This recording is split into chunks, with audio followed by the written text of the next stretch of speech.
বলে না যার টাকা আছে সে টাকা উড়ায়। মাইক্রোসফটের প্রতিষ্ঠাতা বিল গেটসের কয়েকদিন আগে আমি একটা বই পড়লাম, বইয়ের নাম ছিল রোড অ্যাহেড। সে হার্ভার্ড ইউনিভার্সিটির ড্রপ আউট স্টুডেন্ট ছিলেন। সে তার বইয়ে একটা গল্প লিখেছে। তার মা ছিল মেরি ম্যাক্সওয়েল গেটস।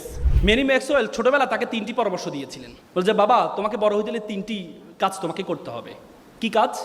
একটি হচ্ছে you have to be exceptional, তোমাকে ব্যতিক্রম হইতে হবে। দ্বিতীয় হচ্ছে বিং ড্রিম বিগার, তোমার স্বপ্ন হবে অনেক বড়। তৃতীয় হচ্ছে রিড লটস অফ বুকস, প্রচুর বই পড়তে হবে।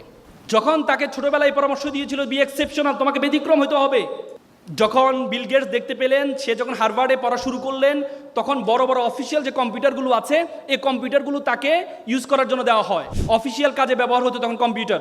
তখন বিল গেটস চিন্তা করলো, আমি অফিসিয়াল কাজে কম্পিউটার না, আমি এমন একটা মাইক্রো কম্পিউটার আবিষ্কার করব যেটা ঘরে বসে এটা ইউজ করা যায়। বিল গেটস ইউনিভার্সিটি ক্লাসে যাওয়া বন্ধ করে দেয়। পরবর্তীতে বিল গেটস 4 বছরের মাথায় যখন মিনি কম্পিউটার জনক বলা হয়, মিনি কম্পিউটার আবিষ্কার করলেন, তখন তার বন্ধুরা পড়াশোনা শেষ করে এসে তার মাইক্রোসফটে এসে জব করা শুরু করেছে। বি এক্সেপশনাল, ব্যতিক্রম হইতে হবে। তোমাদেরকে আমি বলবো না পড়াশোনা বাদ দিয়ে শুরু করো, সেটা বলবো না। মনে রাখবা, জিকে বলা হয় আগে বলতো জেনারেল নলেজের যোগ, এখন জিকের কোনো ভ্যালু নেই। এখন এসকে স্পেশাল নলেজ লাগবে তোমার। তোমাকে এমন একটা গুণ মেক শিওর করতে হবে যে গুণটা 10 জন থেকে তোমাকে পার্থক্য করে দিবে। আগে বলতো নলেজ ইজ পাওয়ার, এখন বলো knowledge is powerless without skill. দক্ষতাবিহীন নলেজের কোনো ভ্যালু নেই।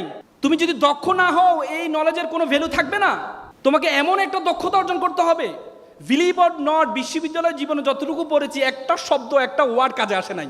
ক্যারিয়ারে একটা শব্দ কাজে আসে নাই। কাজে আসছে কি? ঢাকা বিশ্ববিদ্যালয় রিডিং সোসাইটিতে ডিবেট করেছিলাম, বিভিন্ন সোশ্যাল অর্গানাইজেশনের সাথে যুক্ত ছিলাম, কমিউনিকেশন স্কিল ছিল, অনেকের সাথে পরিচয় হয়েছিলাম, শত শত মানুষের সাথে পরিচয় হয়েছিলাম। এটা কাজে আসছে সবচেয়ে বেশি। এই জন্য তোমাদেরকে বললো, তোমাদেরকে সবচেয়ে গুরুত্বপূর্ণ দক্ষতাগুলো অর্জন করতে হবে ফার্স্ট ইয়ার থেকে। বলে না যার টাকা আছে সে টাকা উড়ায়, তার অনেক টাকা এই জন্য উড়ায়।